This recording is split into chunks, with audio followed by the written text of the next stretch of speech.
자, 교재 129쪽입니다. 경매 관련되는 실무다 해서 경매 법령인데, 여러분 경매가 무슨 뜻일까요? 경매라고 참 이야기를 많이 하는데, 경매의 뜻이 뭘까요 하면 경쟁 매매입니다. 경매가 뭐라고요? 경쟁 매매의 준말입니다. 경쟁 매매니까 어떤 물건이 경매에 나왔다면 높은 가격으로 빨리 사는 사람에게 주겠다. 그걸 경매라고 합니다. 경쟁 매매의 줄임말이다. 자, 이제 이렇게 출발하면서 경매의 종류는 중요합니다. 1번 강제경매, 제목에 동그라미 합니다. 쭉 내려가시면 2번 임의경매가 있습니다. 임의경매 동그라미. 자, 그러면 경매의 종류는 알아야 되겠다. 그죠? 자, 첫 번째 뭐라고요? 강제경매가 있습니다. 제목에 줄 것이었죠. 두 번째는요, 임의경매가 있습니다. 자, 감각을 살리고 싶어서 두 종류가 있는데 어느 종류가 더 많을까요? 밖에 나가면 임의경매가 90%입니다. 90%. 그러면 강제경매가 한 10%쯤 됩니다. 근데 강제경매 아까 잠깐 공부하셨습니다. 자, 강제경매가 뭡니까? 하니까 1번. 집행권한을 가지고 있는 채권자가 이렇게 나갑니다. 집행권한의 동그라미. 그 집행권한에 의하여 채무자가 돈 갚아야 될 사람이죠.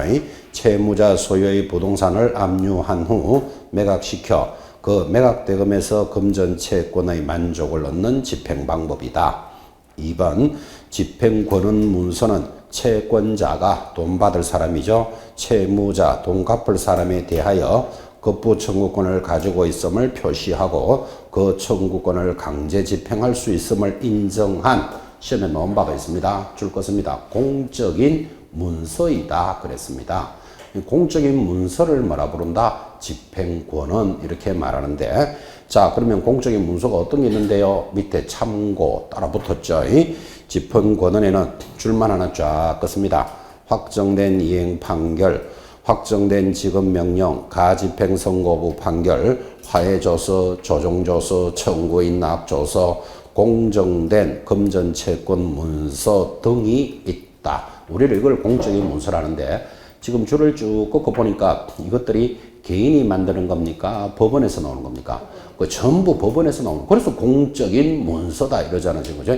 이 법원에서 나오는 이거를 우리는 판결문 등 이래 부르는 거예요. 자, 그래서 여러분들은 강제경매라는 말이 탁 들어오면 자동으로 뭐가 붙어야 되는가 하면 집행권한에 의한 경매이다.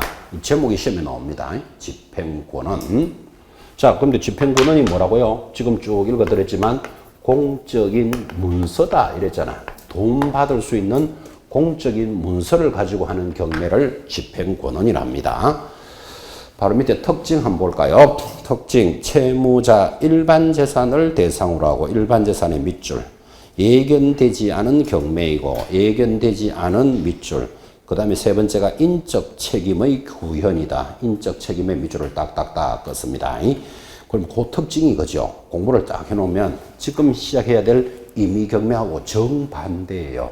그 정반대니까 다시 물어봅시다. 방금 특징에 일반 재산이라 그랬잖아. 그죠? 그게 반대말 뭐 특정 재산 이래 가는 거예요. 그 다음 예견되지 않은 이랬잖아. 그죠? 그럼 임의경매는 예견이 된 이래 가는 거예요. 예견된. 마지막 인적 책임이다 그랬잖아. 그죠? 그러면 임의경매는 뭐 물적 책임이다. 그렇게 딱 갖다 붙는다고 정반대로. 그죠?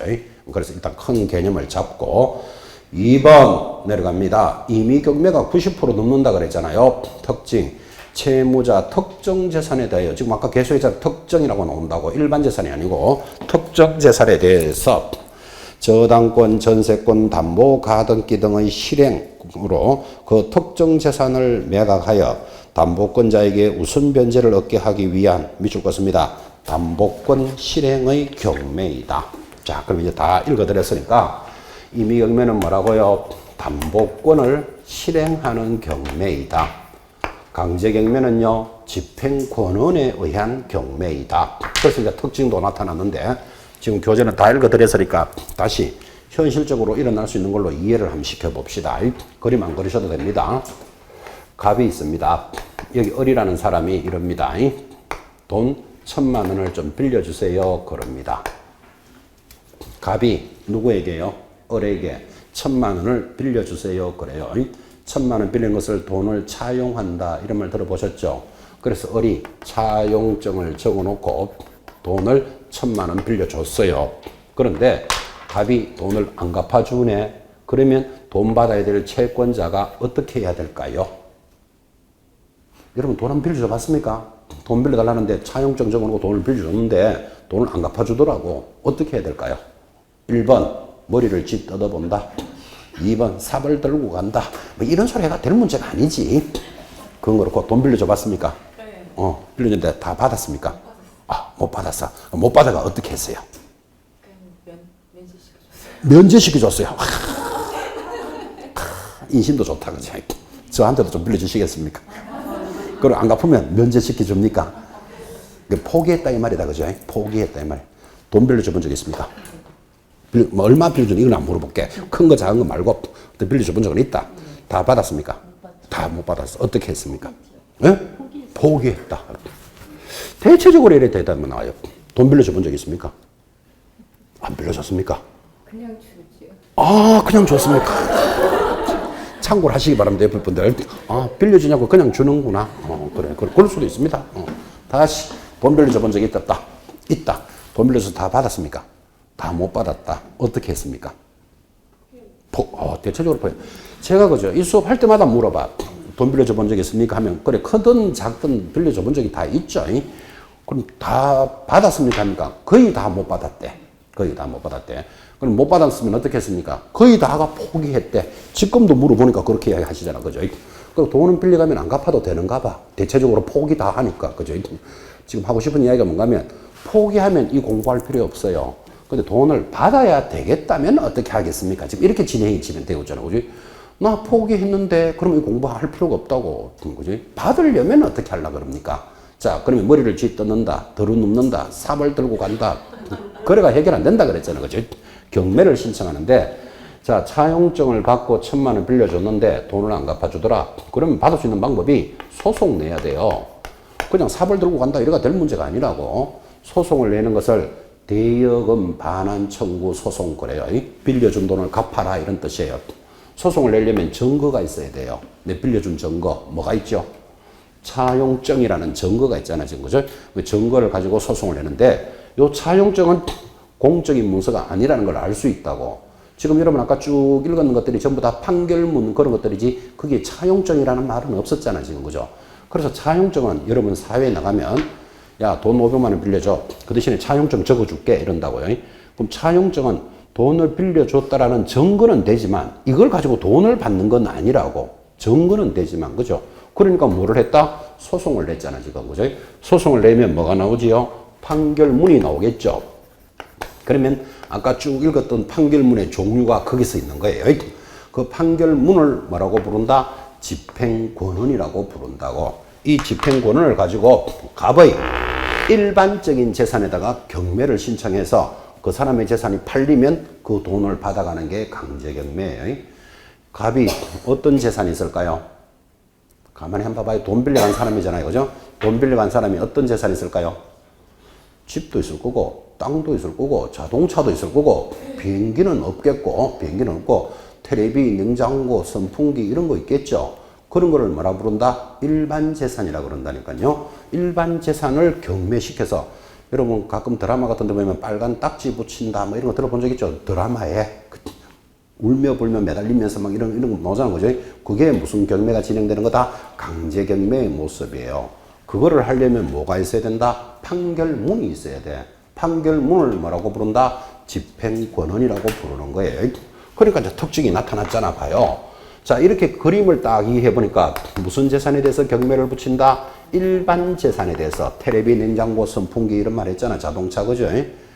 근데 이제 물론 이제 구체적으로 들어가면 숟가락, 젓가락, 이불 이런 데는 못 붙여요. 생활 필수품은 그 사람이 먹고 살아야 나중에 돈을 갚을 수 있을 거니까 구체적으로 들어가면 그런 이야기를 한다고요. 그럼 일반 재산이라고 숟가락, 젓가락, 은수저 막 이런 데도 막 붙일 수 있느냐? 그거는 안 돼요. 어쨌든 간에 일반적인 재산을 팔아서 돈으로 받아가는 거예요. 그러니까 이 사람이 판결문을 가지고 가는 날이 경매하는 날이에요. 그러면 판결문을 받았지만 당장 안 가는 사람이 있어요. 왜 안 갈까요?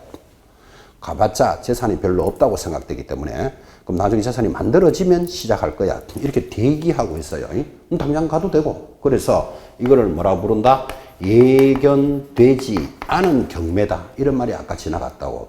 가는 날이 경매하는 날이에요. 세 번째, 갑이 돈을 안 갚아주니까 경매가 진행됐잖아, 지금. 그죠? 그래서 저 갑에게 책임을 물으니까 우리는 이것을 인적인 책임을 요구한다. 이게 강제경매의 특징이에요. 아까 줄도 꺼드렸고. 요 강제경매를 잘 기억해 놓으시면 임의경매는 정반대라 그랬잖아. 그죠? 저절로 자동으로 익혀진다고요. 그래서 이렇게 일어나는 경매를 강제경매라고, 현장에서 지금 일어나는 경매 중에 한 10% 정도 돼요. 90% 이상은 뭐다? 임의경매라고 불러요. 그럼 임의경매인데 아까 줄 닦았지만 담보권을 실행하는 경매예요. 담보권이 뭔데? 하니까 앞으로 여러분들이 계속 배우게 됩니다.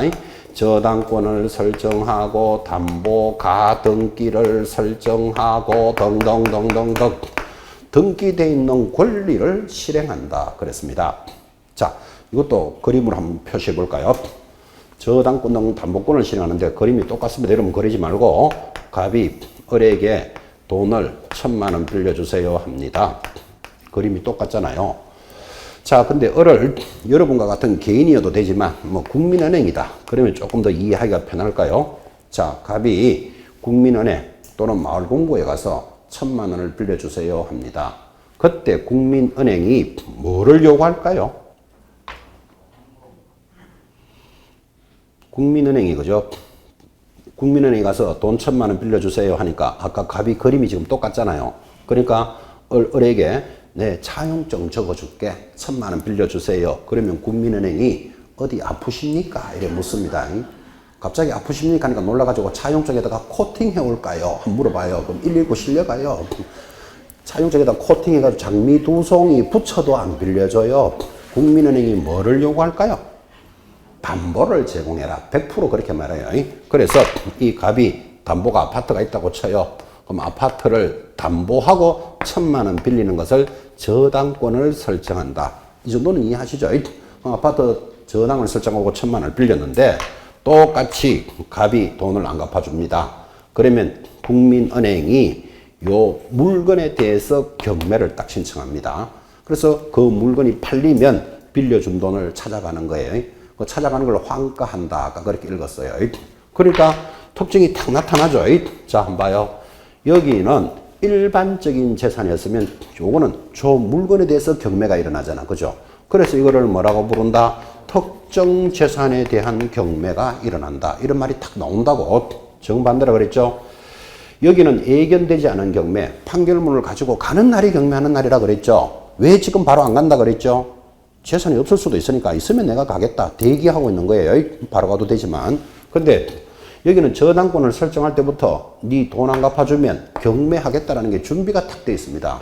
그래서 이거를 뭐라고 부른다? 예견이 된 경매이다. 이 말이 따라 붙는다고. 그죠? 예견된 경매. 세 번째, 여기는 아까 갑이 돈을 안 갚아주니까 갑에게 책임을 물었잖아, 지금. 그죠? 인적인 책임이라면 요거는 요 물건에 대해서 책임을 딱 묻는 거예요. 그래서 이거를 뭐라고 부른다? 물적 책임을 요구한다. 정반대 맞습니까? 그래서 한쪽 특징만 탁 잡으면 저절로 이거는 문제가 해결되는 거예요.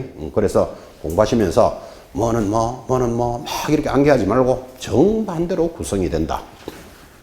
문제 냅니다. 지금부터 출제했던 문제입니다. 임의경매는 눈 딱 맞추셔야 됩니다. 임의경매는 집행권원에 의한 경매이다. OX. 그 출제했던 문제예요. 그래서 제목부터 잡아라 그러잖아요. 강제경매는 집행권원에 의한 경매예요. 자, 두 번째.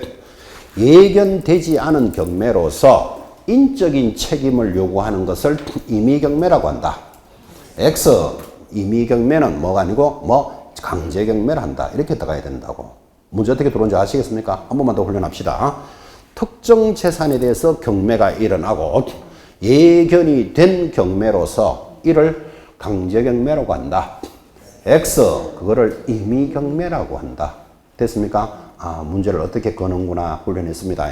오늘 다 하실 필요 없습니다. 언제까지 알면 된다? 내년 10월 달까지, 시험 칠 때까지 익혀나갑니다. 계속 반복할 겁니다. 반복해서 아, 경매의 종류인데 이렇게 딱 알고 보니까 지금 현장에서 일어나는 경매는 90%가 담보권을 실행하는 경매입니다. 오늘 주택임대차를 배우셨습니다. 그래서 물어봅니다. 오늘 주택임대를 배웠으니까 이게 아파트라고 칩시다. 아파트에 내 보증금 1억에 살고 있습니다. 근데 기간이 끝났는데 집주인이 보증금을 안 돌려줍니다. 그럼 여러분이 보증금을 내 포기했다. 그러면 공부할 필요 없다고. 1억을 포기했다. 근데 1억을 받아야 되겠다. 그러면 어떻게 해야 될까요? 아파트 전세 살고 있는데 1억에 살고 있는데 끝났는데 돈을 안 돌려줘. 저 사람이. 어떻게 해야 되겠다? 응? 삽을 들고 간다고? 삽을 왜 들고 가는데? 땅도 얼었는데 팔기는 뭘 팔? 삽은 왜 들고 가면 때리려고 이래야 돼. 삽 들고 가서 해결 안 돼. 지금 삽 들고 가서. 지금 배운 게 강제경매, 임의경매 둘 중에 뭘 하겠느냐 이거 물으려고 그러는 거예요. 예? 임의경매. 자, 보증금 1억 안 돌려준다. 삽 들고 가면 안 되고 삽 들고 가서 해결 안 되니까 어느 걸 해서 돈을 받아야 되겠습니까? 1 강제경매, 2 임의경매. 임의경매. 어느 경매 해야 되겠습니까? 오늘 주택임대차를 배웠기 때문에 한번 생각해 보라고. 현실적인 이야기니까. 보증금 1억 안 돌려주면 어떻게 해야 되겠습니까? 응? 법적으로 해야 되죠. 그 법적으로 하는데 1번으로 한다, 2번으로 한다. 어느 거? 2번이죠. 임의경매 2번으로 대답하셨다. 세 분이 대체적으로 한데 1번으로 했어요. 답은 문제를 잘못 냈기 때문에 없어요. 잘 봐봐요. 보증금 1억에 내가 전세를 살고 있는데 1번 전세권 설정 등기를 해놨습니다. 등기를 해놨는데 돈을 안 돌려주더라. 그러면 등기를 실행하게 되면 되니까 그때는 임의경매합니다. 이렇게 말해야 돼. 그런데 제가 등기했습니다. 이런 말 안 했죠. 두 번째, 보통 아파트 1억에 사는 사람은 등기합니까? 확정일자 찍었습니까? 오늘 배웠지만 확정일자만 찍어도 후순위에 우선하는 우선 변제권 있죠. 확정일자 찍었으면 이 사람은 등기돼 있다, 안 돼 있다? 등기 안 돼 있죠. 등기 안 돼 있으면 뭐 해야 된다? 강제경매해야 돼요. 뭐 해야 된다? 소송해야 된다고. 무슨 소송? 전세금 반환 청구 소송. 하려면 증거가 있어야 돼요. 무슨 증거? 전세 계약서가 있잖아. 그죠? 증거를 가지고 소송을 하면 뭐가 나온다? 판결문이 나오겠지. 판결문을 가지고 그 사람의 일반적인 집주인의 일반적인 재산에 경매를 하니까 강제경매가 일어나는 거예요. 그러면 제가 문제를 이렇게 내야 되지. 아파트 1억에 보증금으로 살고 있는데 이 아파트 등기는 안 하고 확정일자 찍었습니다. 그러면 뭐 해야 됩니까? 강제경매가 일어나는 거예요. 그런데 제가 등기를 해놨습니다. 그러면 뭐다? 등기를 실행하는 거예요. 그러면 뭐다? 임의경매가 일어나는데 그래서 아까 제가 문제를 어중간하게 던졌다고 생각을 해보라고. 그런데 우리가 현실적으로는 거의 1억 정도 살면은 등기, 전세금 설정 등기 잘 한다, 안 한다? 집주인 잘 안 해주잖아요. 잘 안 해주니까 뭐 찍어 놓는다? 확정일자만 찍어도 후순위 우선하죠. 그럼 등기가 안 돼 있으면 무슨 경매 해야 된다? 강제경매 한다고. 그래서 이 두 개의 특징이 뭔가 하면 등기돼 있으면 뭐하고 임의경매하고 등기 안 돼 있으면 소송해야 돼. 강제경매가 일어난다. 그렇게 큰 줄기를 잡으셔야 돼요. 이래 놓고 보니까 지금 현장에서 경매가 일어난다 하면 거의 다 무슨 경매다? 2번 등기를 실행하는 경매가 90%예요. 90%. 이해하시겠죠? 그래서 강제경매는 주로 전세보증금이 대체적으로 등기 안 돼 있는 것들이기 때문에 등기 안 돼 있는 것들은 뭐 해야 된다? 소송해야 된다니까. 소송해야 뭐가 나온다? 판결문이 나오죠. 판결문을 오늘 집행권원이다 이렇게 배우셨다고. 그래서 오늘 현실적으로 일어나는 것을 이렇게 한번 고민해봐요. 아까 보증금 1억을 안 돌려주면 어떻게 합니까? 문제를 제가 중간하게 던져놨다고 한번 생각해 보시라고. 그죠? 등기돼 있으면 뭐하고? 임의경매하고 등기 안 돼 있으면 강제경매합니다. 그 개념을 한번 잡아보시기 바랍니다. 그래서 여러분 중요한 걸 하나 배우죠. 만약에 아파트 1억에 전세 사는데 집주인한테, 아파트 주인한테 전세권 설정 등기 해주세요 하면 주인이 좋아한다, 싫어한다? 싫어하는 이유를 아셔야 돼요. 왜 싫어할까요? 지금 보셨잖아. 내가 혹시 보증금 안 내주면 바로 집행 돌아버려요. 등기가 돼 있으면. 이해하시겠죠? 그래서 집주인들은 내 물건에 대해서 제한하는 걸 싫어하기 때문에 대체적으로 싫어한다고. 그래서 지금 전세 들어올 사람이 없으니까 마지못해서 해달라 그러면 해줄지는 몰라도 전세 들어올 사람 줄 섰다.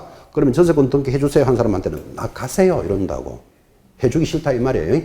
이해하시겠죠 지금. 그래서 전세권 설정 등기 해주는 거 싫다고. 그런데 세입자는 전세권 설정 등기 잘 안 해요 또. 왜냐면 경비가 많이 들어. 1억 정도의 전세권 설정 등기 하는데 6, 70만 원 정도 경비 들어요. 그 경비 부담 누가 해야 될까요? 집주인이 해준다, 세입자가 해야 된다. 당연히 지가 해야 되지. 자기가 해달라고 그랬으니까. 6, 70만 원 경비 들지요. 그죠? 그런데 지금 배우기를 확정일자 찍는 데는 얼마라 그랬죠? 600원 든다 그랬잖아. 그 확정일자만 딱 찍어버리면 내 뒤에 우선하는데 뭐 굳이 전세권 설정등기 할 필요가 없잖아. 그래서 전세권 설정등기 잘 안 일어나는데 세상 사례에는 그죠? 장단점이 다 있는 거예요. 확정일자 찍으면 경비 별로 안 들죠. 절차도 간단하잖아. 집주인한테 허락받을 필요 없잖아. 그죠? 절차도 간단하고 후순위 우선하니까 확정일자를 찍으면 굉장히 편하잖아. 그죠? 근데 집주인이 돈 안 내주면 뭐 해야 된다? 소송해야 돼. 소송하면 최소한 몇 개월 간다? 6개월은 가요. 6개월. 그런데 전세권 설정 등기 집주인이 싫어하죠. 집주인이 싫어하는데 그래도 했다. 그럼 경비도 한 6, 70만 원 들고 경비도 들고 싫어하지만 만약에 보증금 안 내준다. 내가 바로 들어가서 경매 진행해버린다고. 집행한다니까요. 2달 안에 끝나요. 2달 안에.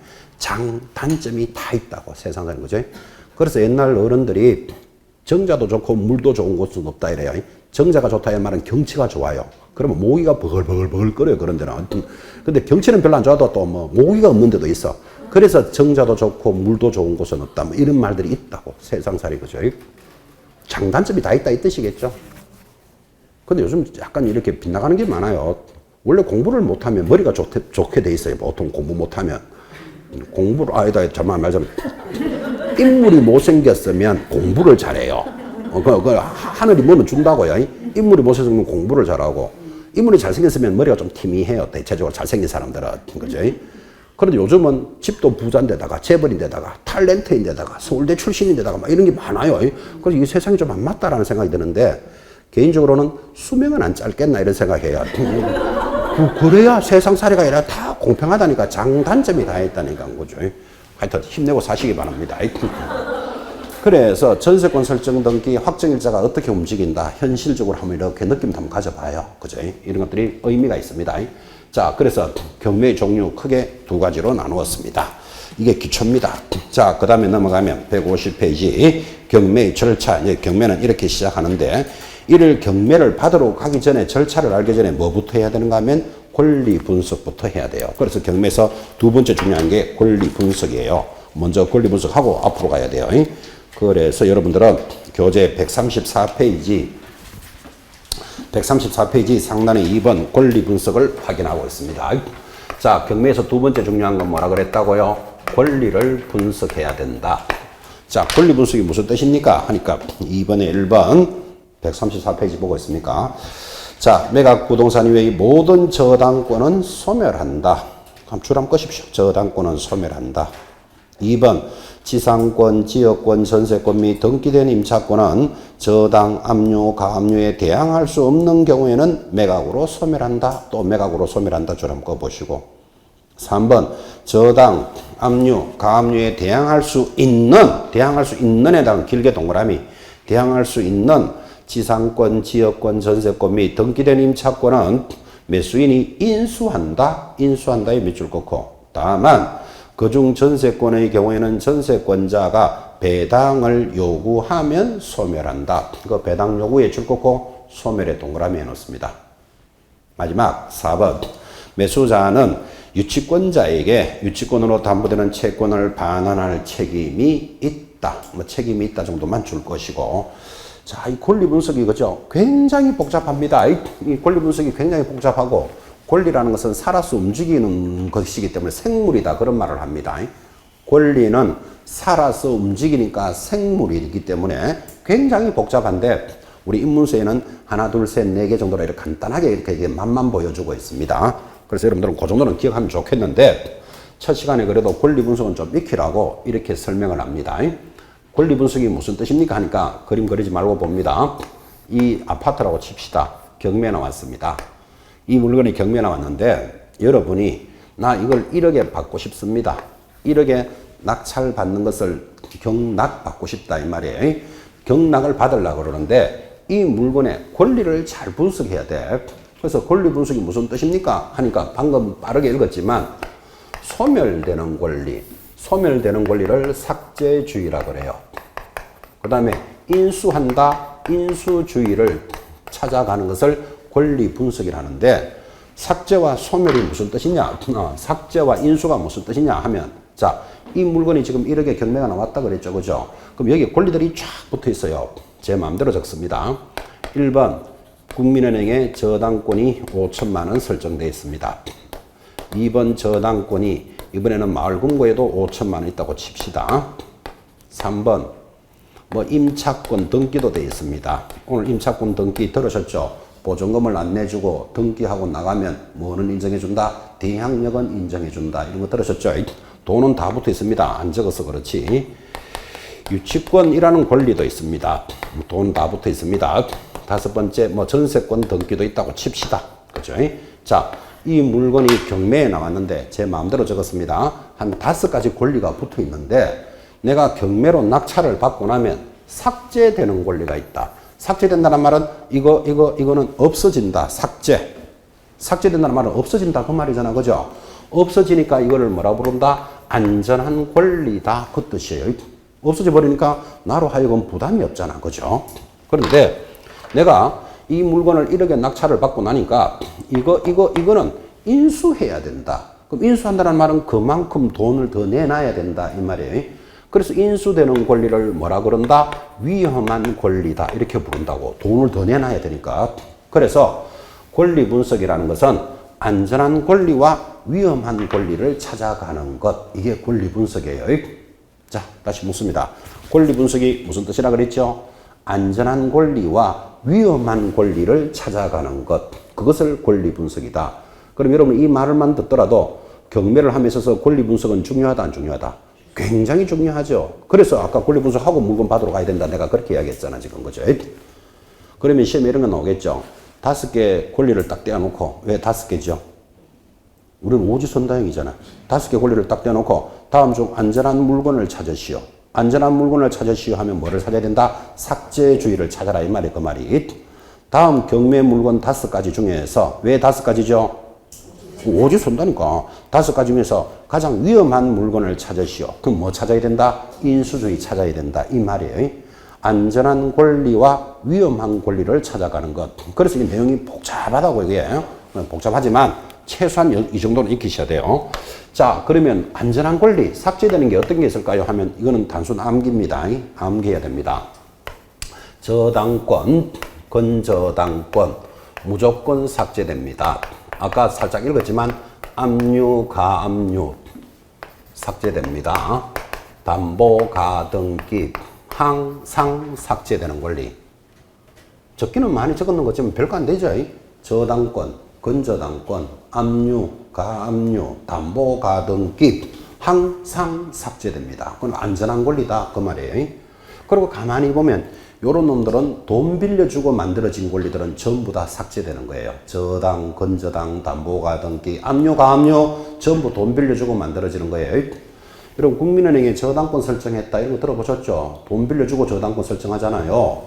가압류, 압류도 마찬가지예요. 여러분이 예를 들어서 이 사람한테 돈을 1,000만 원 빌려줬어요. 근데 저 사람이 돈을 안 갚아줘. 그런데 자꾸 돈 갚아라 그랬겠지. 근데 안 갚아주는데 저 사람이 집을 하나 가지고 있는데 나 모르게 집을 팔아버리면 나중에 내 돈 받을 길이 자꾸 멀어질 수도 있잖아. 그죠? 그래서 뭐 한다? 가압류를 해놓는 거예요. 내가 돈 빌려준 증거가 뭐가 있다? 차용증 이런 거 있잖아요. 가압류를 해놔. 그러면 가압류가 돼 있는 그 집을 일반인들이 잘 산다, 안 산다? 안 사게 돼 있지. 뭔가 좀 문제가 생기는 걸 알고 있기 때문에. 그래서 집주인이 뭐라고 이야기하는 줄 아십니까? 야, 가압류 빨리 풀어라. 그래야 내가 네 돈을 갚을 거 아니냐. 그러면서 이제 서로 대화가 되기 시작하는 거예요. 아, 그런데 가압류까지 했는데도 돈 갚아줄 생각을 안 해. 그러면 뭐 한다고요? 압류한다고. 압류한다는 말이 뭐다? 경매 신청한다 이 뜻이에요. 그래서 압류, 가압류 다 돈 빌려주고 만들어지는 권리다 이 말이에요. 담보가등기 마찬가지고. 그럼 몇 개 안 된다니까요. 암기하셔야 됩니다. 삭제되는 권리, 뭐 저당권, 건저당권, 압류, 가압류, 담보가등기 항상 삭제되는 권리. 자, 그 다음에 위험한 권리를 뭐라 그랬다? 인수주의라 그랬죠. 이것도 암기해야 되겠죠. 3가지 있어요. 유치권, 법정지상권, 분묘기지권은 항상 인수되는 권리, 위험한 권리예요. 자, 항상 인수되는 권리, 유치권, 법정지상권, 분묘기지권 항상 인수됩니다. 막 이 공부를 시작하신 분은 아직 유치권이 무슨 뜻인지도 잘 모르겠죠. 법정지상권, 분묘기지권 아직 이런 거 권리도 공부 안 하신 분도 계실 겁니다. 앞으로 도사됩니다. 여러분들은 민법, 등기법, 중개사법을 막 통해서 가면서 마르고 딸토록 듣습니다. 이 권리들을. 이런 권리들은 항상 인수됩니다. 자, 오늘 첫 수업 듣고 이걸 다 암기할 수는 없죠. 그러니까 보면서 이제 권리 분석하자고요. 자, 1, 2, 3, 4, 5 다섯 가지 권리가 있는데 없어지는 걸 뭐 삭제주의, 인수되는 것을 위험한 권리라고 그랬어요. 암기가 다 안 됐겠지만 보고 답하면 돼요. 1번 저당권, 삭제, 인수.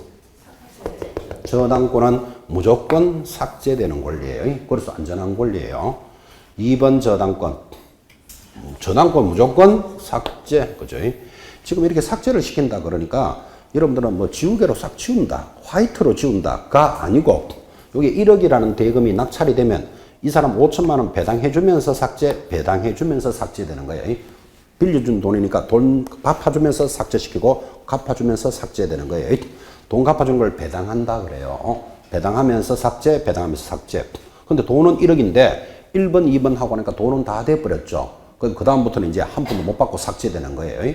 그래서 경매는 등기의 권리가 빠를수록 유리하다라는 말이 그래서 나오는 거예요.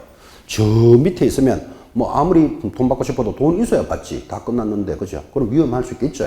어쨌든 간에 돈 받고 삭제, 돈 받고 삭제. 3번 임차권 등기 삭제될까요? 인수될까요? 임차권이 여기 없지요. 뭐 없으니까 좀 놔두고, 그죠? 그다음 4번 유치권은 배우셨죠? 유치권은 무조건 뭐 인수되는 권리, 이런 거 있으면 무조건 위험한 권리예요. 유치권은 무조건 인수. 자, 5번 전세권. 전세권 여기 있다 없다? 없죠. 없으면 좀 놔두고.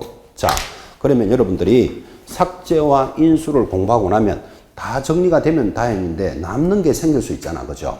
그래서 이 남는 거를 어떻게 해결하느냐. 이게 이제 가장 포인트인데 이 한마디에 쫙 정리가 다 됩니다. 이 한마디, 선순위 담보 물건보다 앞서면 인수.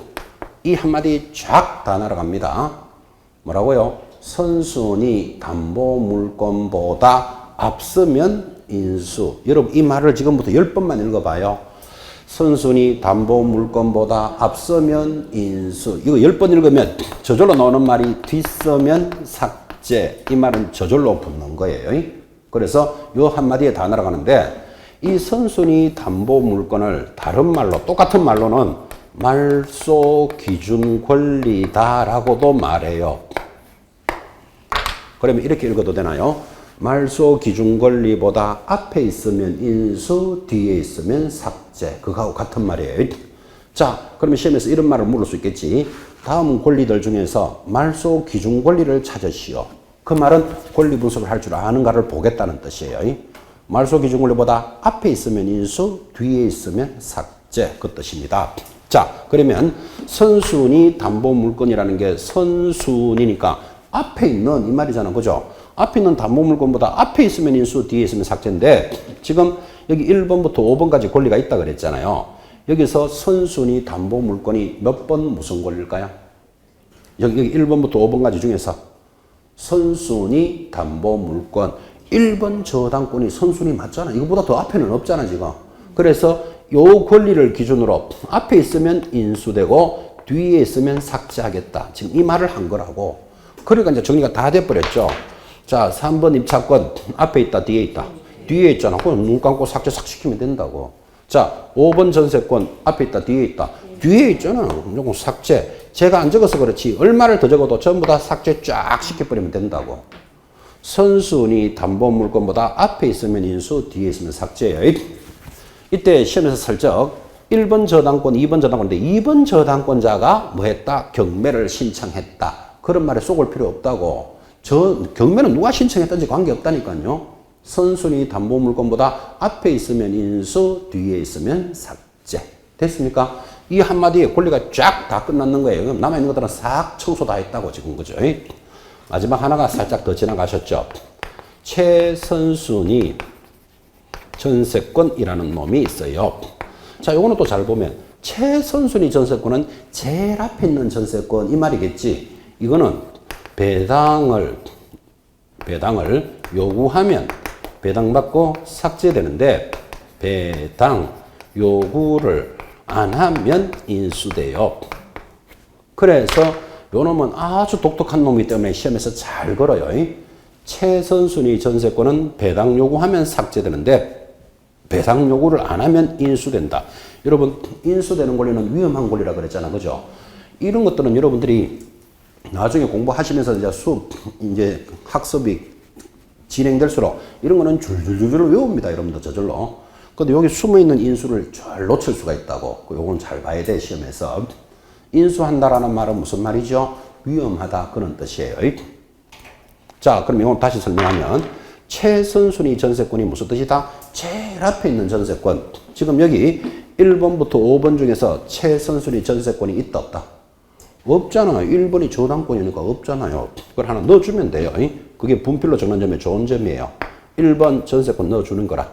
전세권 뭐 5천만 원 살고 있고 그 나머지는 번호 싹 바꾸면 되잖아요. 이게 분필로 적는 점의 좋은 점이에요. 그래서 여러분들 필기하지 마라 그랬는데 만약 필기했는 분은 가슴 먹먹해져서 그래. 지금 따라 적지도 못하고. 자, 다시 권리가 몇 번부터? 1번부터 6번까지 있어요. 아까 선순위 담보물건은 몇 번일까요? 앞에 있는 담보물건이 2번 저당권이 지금 제일 앞에 있잖아. 그죠? 요게 말소 기준 권리예요. 이거보다 앞에 있으면 인수, 뒤에 있으면 삭제니까 1번에 전세권이 있으면 배당 요구를 안 하고 있다. 입 다물고 그냥 가만히 있으면 어차피 인수해야 되는 거야. 제일 앞에 있으니까. 근데 제일 앞에 있는 전세권자가 막 경매한다네. 뭐 이래 머리 아프다. 이러면 나 배당해줘. 이렇게 배당을 요구해버리면 배당받고 제일 먼저 나가버려요. 그래서 저 최선순위 전세권자를 우리는 일명 뭐라 부른다? 꽃놀이패다 이래요. 여러분 꽃놀이패라는 말 들어봤나요? 고수톱 칠 때 꽃놀이패 있어요. 나는 막 광 5개 들었어 지금. 그러면 상대방은 이제 난리 났잖아. 그죠? 가장 좋은 패를 꽃놀이패 그래요. 원래 바둑용으로서 두 사람이 바둑을 뜨는데 내가 꽃놀이패를 가지고 있다. 그럼 상대방은 반 죽어요. 그래서 그게 꽃놀이패라는 게 바둑용어인데 이 꽃놀이패라는 게 뭐냐면 어떻게 하든 나는 손해볼 필요가 없다. 그래서 이게 최선순위 전세권을 꽃놀이패 그러는 거예요. 그럼 시험에서 다음 중 꽃놀이패를 찾아라. 이런 거 나온다 안 나온다. 그런 건 안 나오고 경매에서 그런 게 있다더라 라는 느낌을 가지셔야 돼요. 한번 봐봐요. 여기 제 1번에 있는 전세권자가 최선순위 전세권자 맞죠? 자, 내가 지금 꽃놀이 나가려고 그러는데 집이 경매 넘어간다네. 막 머리 시끄럽다. 배당해줘? 이런다니까요. 그러면 이거 제일 먼저 배당받고 제일 먼저 나가. 손해볼 일이 거의 없죠. 그런데 내가 꽃놀이 가려는데 경매 넘어간대. 넘어가게나 말거나 모르겠다. 난 꽃놀이 가기 급하니까. 꽃놀이 갔다 오니까 경매가 다 끝났대요. 끝나도 걱정할 필요 있다 없다? 없죠. 배당 요구 안 하고 입 다물고 가만히 있었으면 이 물건을 낙찰받은 사람이 이 5천만 원을 인수해야 돼. 물어줘야 돼. 그래서 최선순위 전세권자는 손해볼 일이 없다. 그래서 우리는 이걸 뭐라 그런다? 꽃놀이패도 있다. 경매에서 분석을 할 때 꽃놀이패라는 것도 하나 이렇게 들어 놓으셔야 돼요. 권리 분석 다 했어요. 우리나라에서 권리 분석 수업 제일 잘하는 거예요. 이게 사실은. 지금 자랑하는 건데 이 자랑인지도 몰라요. 아직까지. 뭐 어떻게 된지도 몰라가지고. 제가 여러분한테 권리 분석 이런 수업하려면 저도 공부해야 되겠죠. 또 다른 사람들 강의도 많이 들었어요. 책도 많이 보고 이랬는데 권리 분석이 굉장히 어려운데 좀 알아듣는 내가 들어도 저렇게 설명해서 알아듣겠나라는 생각을 참 너무너무 많이 했어요, 제가. 그래서 우리나라에서 가장 잘하는 수업으로 만들어 놓은 거예요. 이거를 여러분 언제 이제 느끼는가 하면 이제 우리가 한 5, 6, 7월 달 가면 문제풀이 이런 것도 한 번씩 하겠죠. 모의고사 할 때 권리 분석은 100% 시험에 나와요. 그러면 이렇게 해놔놓고 그 내용을 설명할 때 이제 이해되는지 안 되는지 여러분 그때 되면 알아요. 이 정도면 해결이 된다, 안 된다를. 그걸 좀 자랑하고 있는 거예요. 우리나라에서 제일 잘하는 거로 해도 뭐 잘하는지도 몰라, 지금은. 그죠? 이 정도는 암기해 놓으셔야 돼요. 감각을 살리고 싶어서 최선순위 전세권은 배당 요구하면 배당받고 삭제되는데 배당 요구를 안 하면 인수해야 되는 권리, 인수하면 위험하다 그랬잖아. 그죠? 그래서 본인이 1번 전세권자라고 쳐봐요. 이 집에 1번으로 전세권 살고 있어. 등기돼 있어요. 그러면 본인은 배당 요구할 거예요? 안 할 거예요? 요구해야죠. 아, 요구해요? 그럼 배당 요구하면 배당 받고 나가겠다 이 말이잖아. 왜 요구해요?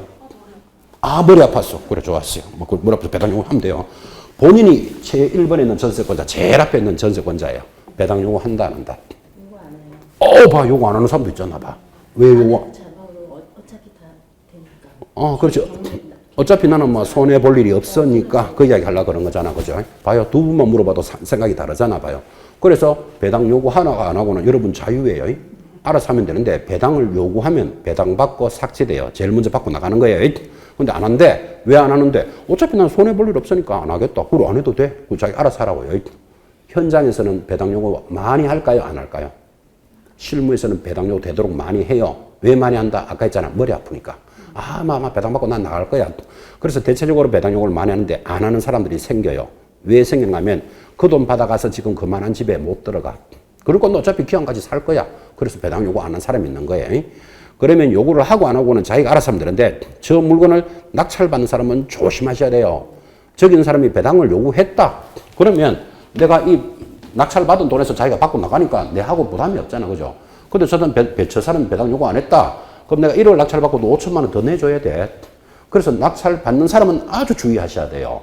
그러면 경매로 어떤 물건을 받기 전에는 거기 세입자가 있다면 배당 요구했는지 안 했는지 확인해야 된다, 안 해야 된다? 해야 된다고. 경매에서 제일 중요한 거예요, 그게. 그래서 감각을 물어봤다고, 일부러. 대체적으로는 배당을 요구해요. 배당 받고 나가버리니까 큰 문제가 안 되는데 가끔씩 배당 요구 안 한 자가 있다니까요. 안 하면 배당 요구 안 했는 만큼의 돈을 떨어져서 낙찰을 받아야 돼. 이해하시겠죠? 내가 1억에 낙찰을 받을 것도 저 배당 요구 안 했는 사람이 있으면 5천만 내가 물어줘야 되잖아. 그죠? 5천만 더 내려왔을 때 받아야 된다고. 무슨 말인지 아시겠죠? 그죠? 스토리가 그렇게 가는 거예요. 그래서 권리 분석이라는 것은 위험한 권리가 있다는 뜻이지 위험한 권리가 있다고 받지 마라라는 건 아니죠. 그래서 이제 현장에 나가보면 지금 여러분 경매 정보지 이런 데 보시면 그죠? 15억짜리 상가가 지금 7억까지 내려와 있습니다. 이런 정보지를 보게 돼요. 그러면 초보들은 15억짜리 상가가 지금 7억까지 내려왔다네. 이 뭐 어떤 물건 이런 거 좋은 게 있을까? 그거는 왕초보들이 하는 소리예요. 선수들은 그죠? 15억짜리 상가가 뭐 때문에 7억에 내려왔을까? 이거 본다고. 거기에 인수되는 권리가 많으면 그만큼 내가 돈을 더 내놔야 되잖아. 그죠? 그러니까 자꾸 떨어지는 거예요. 그래서 15억짜리 상가가 만약 이런 밖에 나갔을 때 한 4, 5억까지 내려왔다. 그러면 초보들은 절대로 그런 물건 보면 안 돼요. 초보들은 이길 자신이 없기 때문에 선수들은 그런 물건만 찾아다녀요. 그래서 위험한 곳에 뭐도 높다? 수익도 높은 거예요. 별로 위험 안 하다? 수익이 별로 없는 거예요. 세상살이 똑같아. 뭐 꼴짝이 있으면 계곡이 있고 그거 말하고 똑같은 거예요.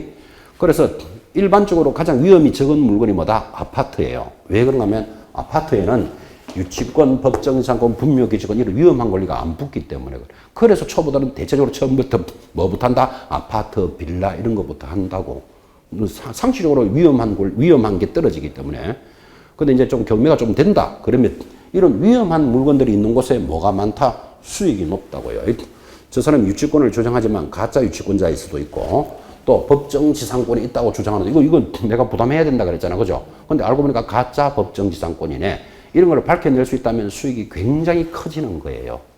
이해하시겠죠? 권리 분석이라는 게 이렇게 살아서 움직인다. 뭐 그런 느낌을 한번 들어보라고 한 거예요. 이 정도는 천천히 시험 칠 때까지 암기하셔야 돼요. 어렵지도 않아요. 그게. 가장 쉽게 수업하는 수업이라고 그랬잖아요. 그죠? 까지는 정리해 놓으셔야 됩니다. 자, 그리고 이어지는 단원이 134페이지. 하단에 보니까 매수신청 대리라는 말이 보이죠. 여기도 무조건 한 문제는 출제되는데, 요 매수신청 대리는 중개사법을 뺏겨서 만드는 법이에요.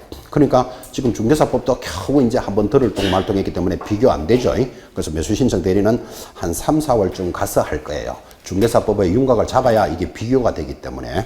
그래서 오늘 여기까지 마무리했습니다. 자, 이렇게 해서 이제 여러분들은 이제 11월, 12월 입문 과정에서 그래도 우리 공인중개사법이 어떤 과목이다라는 감은 한번 잡았을 거라고 봅니다. 이제 1월, 이제 다음 주부터 이제 새 교재가 나옵니다. 기본서 나올 건데, 그때부터 다시 이제 1페이지부터 다시 한번 나가볼 겁니다. 대단히 고생하셨습니다. 이제 해 밖에서 만나니까 새해 복 많이 받으시고 뵙겠습니다. 수고하셨습니다.